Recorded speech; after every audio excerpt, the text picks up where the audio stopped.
About 70 million years ago, during the Late Cretaceous period, while dinosaurs still roamed the planet, a small, isolated island sat in what would later become modern-day Romania. This seemingly unassuming patch of land would turn out to be a terrifying laboratory of nature's harshest experiments. What made this island unique wasn't just the prehistoric predators. After all, dangerous creatures were everywhere during the Cretaceous. It was the unpredictable twists, isolation imposed on nature. Cut off from the mainland, animals adapted in extreme and often bizarre ways. Some shrank, others grew to unimaginable sizes, turning the island into a chaotic ecosystem where nothing was as it seemed. Welcome to Hațeg Island, the most nightmarish island to ever exist on Earth. Approximately 80 to 70 million years ago, as the ancient supercontinent Pangaea continued its slow fragmentation, tectonic forces reshaped the Earth's crust. What would eventually become Europe split into smaller landmasses, creating an archipelago of islands in the shallow Tethys Sea. Among these islands was Hațeg, a relatively small patch of land estimated to be only about 80,000 square kilometers, roughly the size of South Carolina or Austria. But its modest size hid a world of extremes. Separated from mainland Europe by at least 200 kilometers of open water in every direction, it became a world unto itself. The island's subtropical to tropical climate was far warmer than modern-day Romania. Thick forests of conifers, ancient ferns, and flowering plants blanketed the land. Rivers cut through the terrain, while mangrove-like forests bordered the coasts. But this prehistoric paradise had a dark side. Volcanic eruptions were frequent, covering the island in ash and lava. These eruptions didn't just reshape the landscape, they threw plants and animals into cycles of destruction and forced constant adaptation. With no way off and limited resources, survival was a battle. Competition for food, water, and territory was fierce. Predators honed in on the few prey available, and herbivores developed specialized defenses to face their hunters. In this high-pressure environment, island dwarfism and gigantism took hold. Creatures that once thrived on the mainland shrank to conserve resources, while smaller species grew to massive sizes, occupying new ecological niches in ways no one could have predicted. And so, our descent into Hațeg's ecosystem begins at the smallest tier, because only by tracing the island's food chain from the ground up can we truly grasp the monstrous power that waited at its peak. At the smallest end of the spectrum were creatures you might overlook, but on Hațeg Island, even these presented unique dangers. Cogionon was a small mammal similar to modern multituberculates, rat-sized creatures that scurried through the underbrush. While seemingly insignificant, these mammals developed unusually specialized teeth for the tough plant material available on the island. In any other environment, they would be harmless, but on Hațeg, their ability to strip vegetation efficiently meant they could devastate the food supply for larger herbivores, creating cascading effects throughout the ecosystem.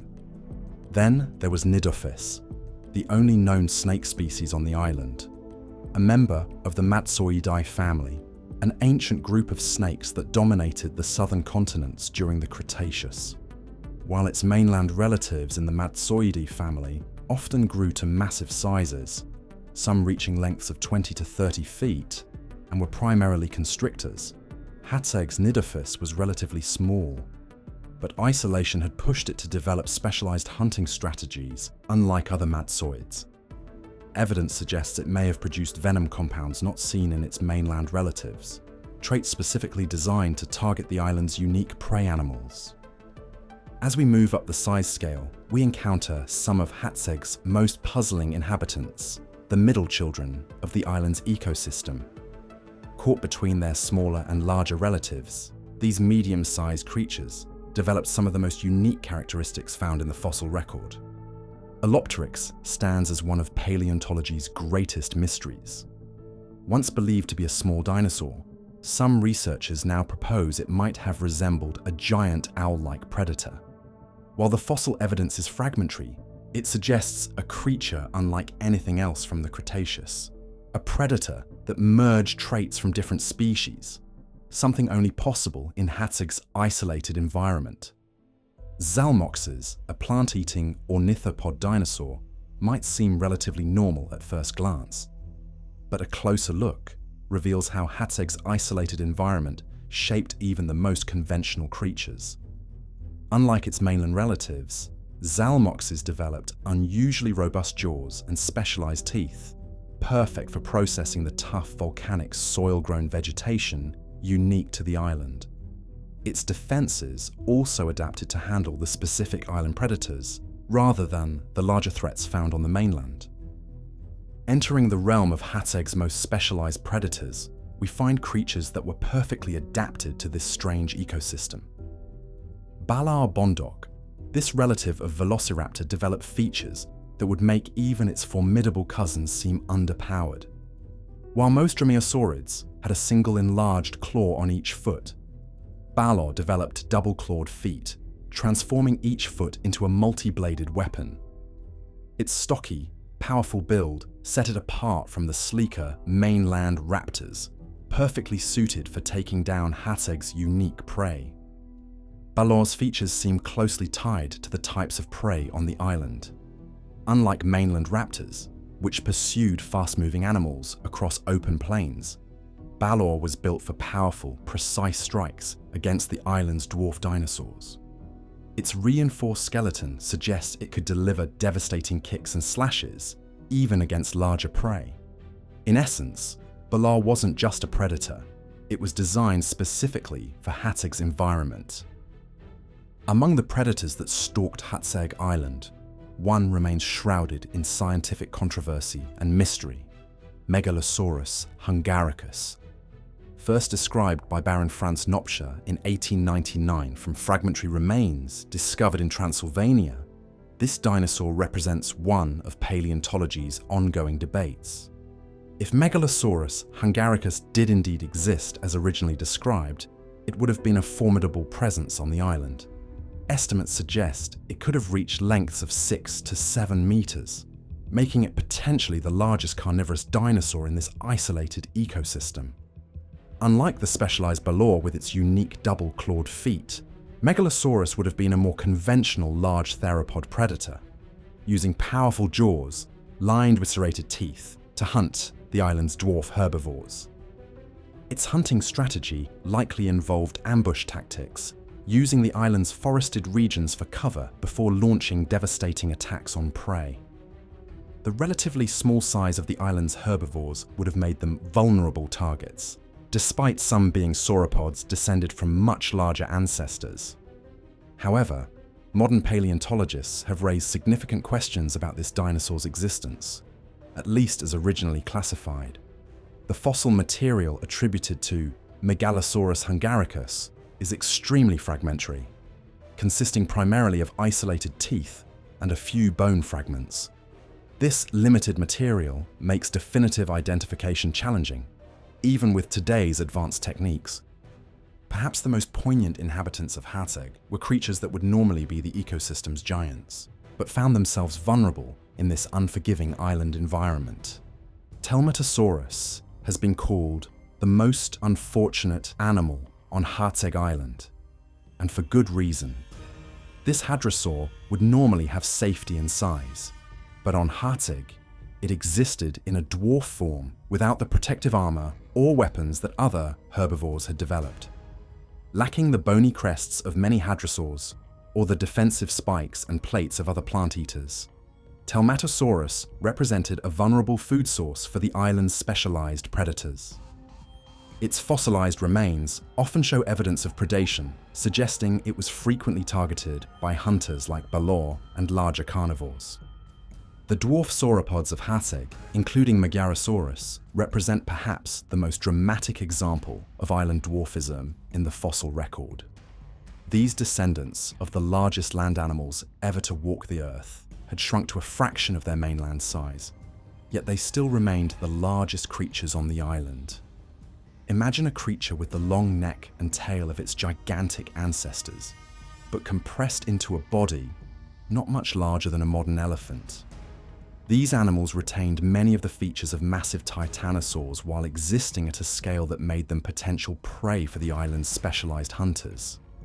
What made these dwarf sauropods particularly fascinating was how they maintained certain anatomical features of their gigantic mainland relatives: long necks, columnar legs, and whip-like tails, but in miniaturized form. This created creatures that looked like scaled-down versions of mainland giants, yet functioned very differently in their island ecosystem. Their reduced size likely changed everything from their metabolism to their defensive strategies, creating herbivores that occupied an unusual middle ground, too large to hide, yet not massive enough to be completely safe from predation.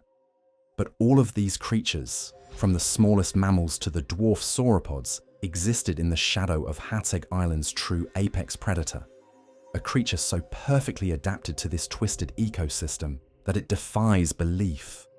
Towering above the island, with a wingspan that could cast shadows over entire herds of dwarf dinosaurs, was Hatzegopteryx thambima, a pterosaur unlike any other known to science. While pterosaurs elsewhere in the world were primarily fish-eaters that posed little threat to dinosaurs, Hatzegopteryx became something far more terrifying. With a wingspan approaching 12 meters or 39 feet and a standing height that rivaled small buildings, Hatzegopteryx wasn't just big, it was built for hunting on land. Unlike other pterosaurs with slender necks and lightweight skulls, Hatzegopteryx developed a robust, reinforced skull and powerful neck muscles capable of delivering devastating strikes. Its massive beak could engulf prey whole, while specialized neck vertebrae allowed it to handle struggling victims. On an island where it stood as the undisputed giant, this predator had become a hunter of hunters. It likely preyed on everything from dwarf sauropods to specialized killers like Balor. Nothing on Hațeg Island was safe from this aerial terror. A flying predator large enough to consume small dinosaurs whole and powerful enough to challenge even the island's top carnivores. The most terrifying aspect of Hatzegopteryx wasn't just its size, but how finely tuned it was to Hațeg's bizarre ecosystem. It had acquired features that made it uniquely capable of hunting the island's distinctive animals, a perfect apex predator shaped by isolation to exploit every vulnerability in Hațeg's already nightmarish food chain. And if the terrors of the island weren't enough, escape was never an option, because the waters surrounding Hațeg held dangers equally as terrifying as those on shore.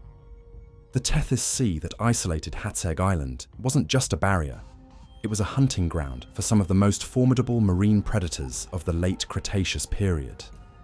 Swimming even a short distance from shore meant entering a realm dominated by giants. Massive sharks patrolled these waters, including ancestors of some of the largest shark species to ever exist. While Megalodon wouldn't appear until millions of years later, its predecessors like Cretoxarina, the Ginsu shark, reached lengths of over 24 feet and possessed serrated teeth capable of slicing through the toughest prey. While their exact presence near Hațeg hasn't been confirmed, related species thrived in the surrounding Tethyan seas, suggesting a very real possibility of nearby danger. Even more terrifying were the mosasaurs, massive marine reptiles that ruled the Late Cretaceous seas. Species like Tylosaurus could reach lengths of 40 feet or more, with powerful jaws lined with conical teeth designed for gripping struggling prey. Unlike sharks that needed to keep moving, mosasaurs could lurk motionless in the waters around the island, ambushing anything that ventured too close to shore. Complementing these apex predators were giant sea turtles, some with shells exceeding 15 feet in diameter. While primarily peaceful, these armored giants could easily capsize any makeshift raft an island inhabitant might construct in a desperate escape attempt. Even the realm just below the surface teemed with danger. Ammonites with tentacles stretching several feet, congregations of prehistoric squid, and swarms of carnivorous fish with teeth designed for tearing flesh. The waters around Hațeg weren't merely an impassable barrier, They were an active death zone that ensured the island's experiments remained contained and isolated. Surviving on Hațeg Island wasn't just about avoiding predators. It was about navigating an ecosystem where every aspect of existence had been twisted by isolation into something more challenging and dangerous than mainland environments. The core challenge of life on Hațeg was resource scarcity. As an island, its limited space stood in stark contrast to the vast territories once roamed by mainland dinosaurs. This confinement created intense competition and shaped how each creature survived. For herbivores, the pressure was especially severe. While some areas supported dense vegetation, overall plant variety was limited. Volcanic eruptions periodically wiped out large swaths of flora, creating boom and bust cycles that forced plant eaters into survival mode. The small size of species, like Magyarosaurus, may have helped them cope. Smaller bodies needed less food. Fossilized soil and plant remains suggest the vegetation was also tougher and less nutritious, likely due to volcanic soil increasing silica and other defensive compounds. Plant eaters would have needed more complex digestive systems just to get enough from their food. Water posed its own hazards. Although rainfall was generally sufficient, pronounced wet and dry seasons likely concentrated water sources during droughts, turning them into predator traps. A dinosaur like Telmatosaurus risked ambush just to drink. Disease added another layer of threat. On continents, outbreaks came in waves. On Hațeg, limited populations allowed pathogens to linger continuously, putting constant pressure on immune systems. Fossil evidence from other island environments shows elevated bone pathologies, suggesting chronic illness may have been common here as well. Hațeg Island may have been the most terrifying such workshop to ever exist, but it was also a testament to life's endless capacity for reinvention. In our next video, we take an in-depth look at the world's largest animal to ever fly. This is RoaringEcho. Thank you for watching.